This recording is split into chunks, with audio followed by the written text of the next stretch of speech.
present with you today. So landscape genetics combines methods from population genetics, landscape ecology, and spatial statistics to understand how geographical and environmental features structure genetic variation. So as you can imagine, mountains and rivers can affect the rates of gene flow through those features, but also in more subtle ways, the types of vegetation in a landscape can affect rates of gene migration through those features. So first, I'd like to just go over a little theory on landscape genetics and overview the methods. The objective here is to understand which habitats are harder to cross. So we begin by sampling individuals or populations across space and measure the geographic distance between them. So in this case, we have a small distance, a medium distance, and a large geographic distance. Then we measure genetic distance, and this can be FST or pairwise genetic distance, which is a proportion of shared alleles. In this case, we see that geographic and genetic distance are mostly correlated in the bottom population pairs, but there's some not in the top pair, where you have a higher genetic distance than expected given the geographic distance. So we look for a path through the landscape that maximizes the correlation between all possible pairwise comparisons, and compare the likelihood of this vegetation model to a simpler distance model or an even simpler null model. And if you do it for enough sites and through enough habitats, you can get a pretty good idea of how habitats affect movement and gene flow across the landscape. In fact, when comparing good old-fashioned field ecology and landscape genetics data, we see they yield nearly identical results. So this method can be useful for understanding the effect of landscape structure and composition on gene flow in cryptic species, or for those in which long-term ecological monitoring studies wouldn't be possible. And today I'll be telling you about some of my recent work aimed at understanding the generalizability of inferences in landscape genetics. And for this work, I've been using the western fence lizard, which is a great model species for work like this because they have a really large range, they inhabit a wide variety of habitat types, and genomic resources such as an annotated genome are available. So we want to understand how we can generalize these processes across space, because the effect of landscape structure on genetic connectivity may be unique at different parts of the species range and at different geographic scales, because the landscape elements influencing within generation movement patterns may differ from those structuring populations across multiple generations. And analysis at several geographic scales can help understand the processes structuring genetic diversity over the entire range of an organism. So we look at small scales, medium scales, and large geographic scales across the range to see how these processes may change at larger and larger scales. For this project, we sampled around 500 individuals across the Sierra Nevada mountain range in California between 2016 and 2018. Most we collected ourselves, and we got others from collaborators and several museum collections. We sequenced them in 3 double digest rad libraries, aligned the base reference genome, and obtained approximately 25,000 SNPs. From these calculated individual-based genetic distances based on proportion of shared alleles. And we obtained vegetation data from USGS National Gap Analysis Project and reclassified vegetation types at the class level into 11 vegetation categories as seen here. Each of these vegetation categories are the parameters that we wish to derive resistance values for. So in order to do this, we calculated resistance values as circuitscape resistance distances using circuitscape, which borrows algorithms from electronic circuit theory to predict connectivity in a heterogeneous landscape. For example, habitats that are more resistant to gene flow are shown in black, and those that are easier to move through are shown in white. And this optimization was performed using resistance GA, which optimizes resistance surfaces using genetic algorithms. And it works by assigning different resistance scores to each habitat type, and then ultimately selecting the set of resistance values for landscape variables that maximize the likelihood function. And here I used an LME model with an maximum likelihoods population effects parameterization to account for the non-independence from pairwise data, called the MLPE. Okay, so let's take a look at some results. These are our sampling locations, and this is our southernmost study site, Lake Isabella. Let's take a look at how gene flow is affected by habitat here. So this is a study site, and diamonds are the sample locations. As you can see, studies composed of a wide variety of habitat types. And first, we find overwhelming support for the vegetation model over the distance model and null model, indicating that differences in resistance through different vegetation types best explains, was the best predictor of genetic variation across the landscape. And second, when ranking the resistance for each habitat type, we find that forest and woodland is the easiest habitat to move through, followed by shrublands and deserts, and open water is the most difficult habitat to move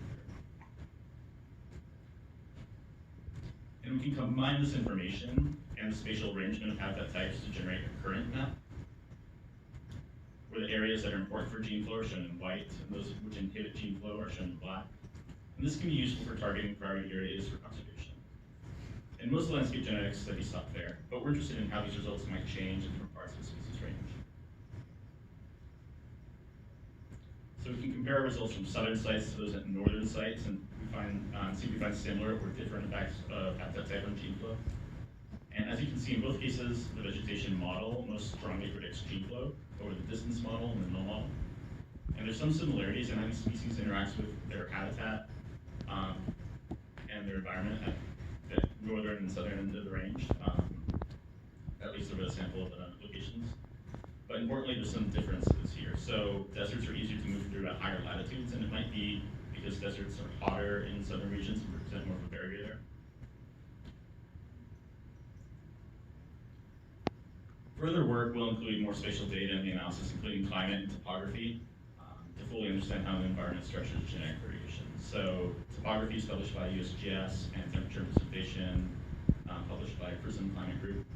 Other spatial layers include the bioclimatic variables published by World Climb, which are more biologically meaningful, like maximum temperature of the warmest month and precipitation during the driest month, things like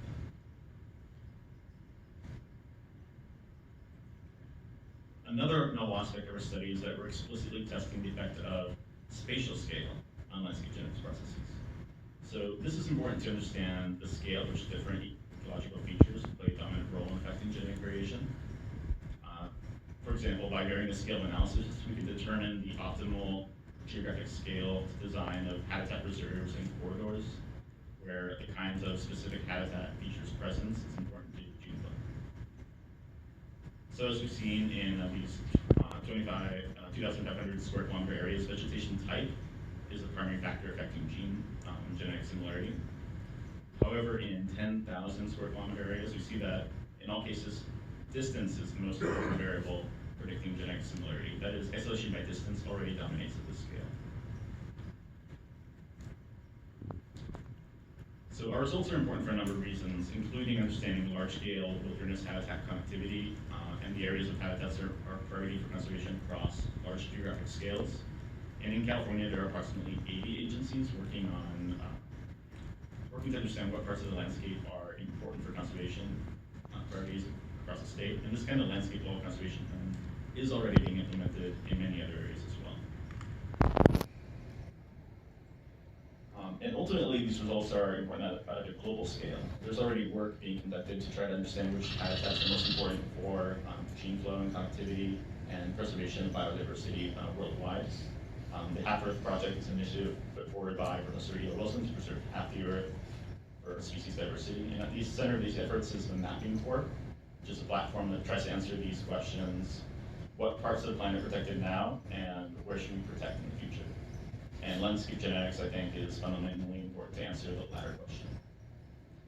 But to solve this global challenge, we need more data that goes beyond a single species, and our lab is currently studying how entire communities of the lizards in the Mojave Desert are affected by landscape variables to try to understand if certain traits can be used to predict landscape genetics processes.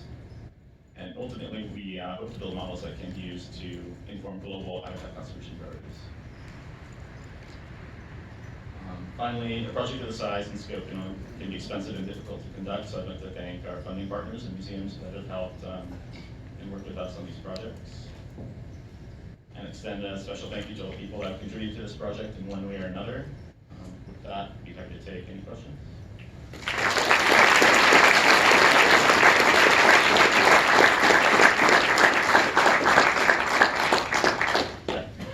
What was your computational runtime running resistant GA with CircuitScape, that already can take a lot longer to get out. Yeah, it's a major burden of this program. So I have access to a high-performance computer on the University of Hawaii system, and it's using, let's see, I think it was 40 processors over 3 days for the smaller scale ones, and larger scale ones timed out. That's why I don't have more replicates, but working to optimize those in different ways. Yeah.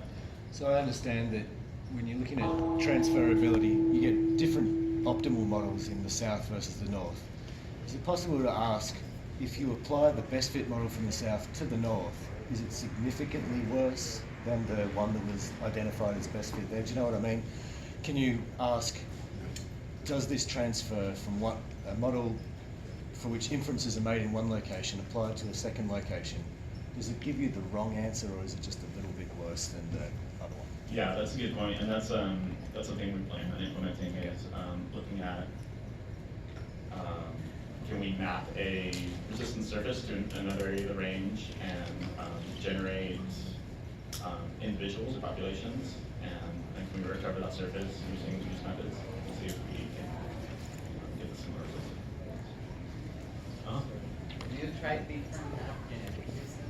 Are there results? I've tried individual-based genetic distances based on proportion share of alleles, and working on PCA genetic distances. And are the results consistent between those two? Oh, I'm not done with that. Thanks.